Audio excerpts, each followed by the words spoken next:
Les actualités du développement durable et de la santé environnementale, c'est sur les podcasts de Radio Fréquence RSE.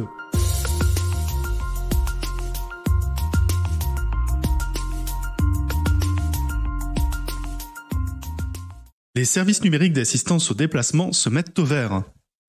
Une nouvelle réglementation vient imposer aux services numériques d'assistance au déplacement tels que Waze, Google Maps, etc., des alternatives plus respectueuses de l'environnement. Les services numériques qui visent à faciliter les déplacements monomodaux ou multimodaux au moyen de services de transport, de véhicules, de cycles, d'engins personnels, de déplacement ou à pied, sont concernés par une nouvelle réglementation.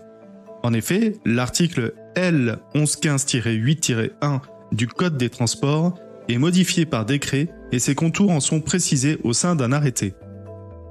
Le décret instaure 4 points essentiels, ces services numériques devront donc indiquer des mesures de restriction de circulation en vigueur dans les zones à faibles émissions, ne pas favoriser l'utilisation de véhicules individuels ou l'usage massif de voies secondaires non prévues pour un transit intensif, proposer aux utilisateurs un classement des itinéraires suggérés en fonction de leur impact environnemental, notamment en termes de gaz à effet de serre, imposer les mesures de restriction des véhicules poids lourds. Quant à l'arrêté, l'article 1er est le plus dense, il détaille les nouvelles astreintes que les applications doivent diffuser. Il s'agit donc des annonces suivantes. Pensez à covoiturer, passez de 130 à 110 km/h sur autoroute réduit votre consommation de 20%, au quotidien prenez les transports en commun, et pour les trajets courts, privilégiez la marche ou le vélo, complété par le hashtag se déplacer moins pollué. Mais quelles sont les applications concernées par ces textes ? Les applications sont par exemple Waze, Plan d'Apple, Google Maps et ainsi de suite. Le message doit être régulier, lisible, clairement distinguable, sans action nécessaire de la part de l'utilisateur. Il serait impossible aux consommateurs de ces services numériques de s'exonérer de ces messages.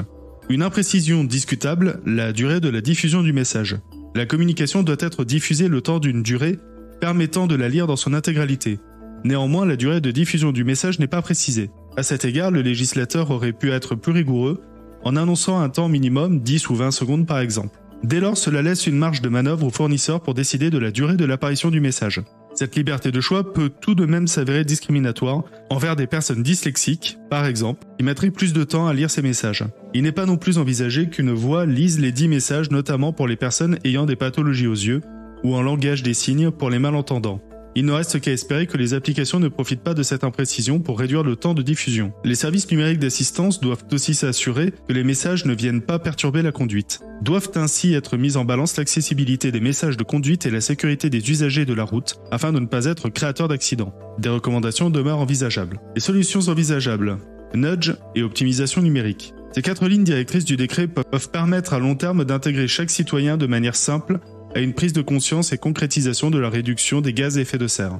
Quid de la facture numérique ? Cette réglementation exclut les personnes n'ayant pas de smartphone ou n'utilisant pas ces services numériques-là. Afin de pallier ces défaillances et de ne pas perturber le conducteur, plusieurs solutions sont possibles. Des pictogrammes ou des nudges peuvent être utilisés dans les transports en commun, dans différents lieux publics. Des incitations douces en ligne et dans la vie quotidienne mettront tout autant en exergue l'importance d'un tel message.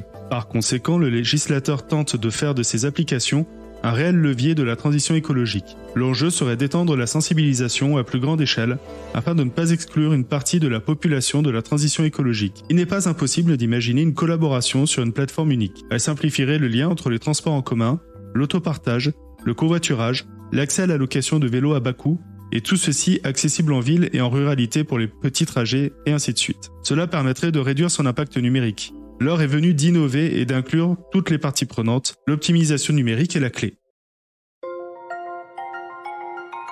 Pour suivre l'actualité de Radio Fréquence RSE et retrouver tous nos épisodes de podcast, vous pouvez nous suivre sur Apple Podcast, Spotify, Deezer, Podcast Addict, YouTube, Amazon Music, Google Podcast et bien entendu sur la plateforme Ocha.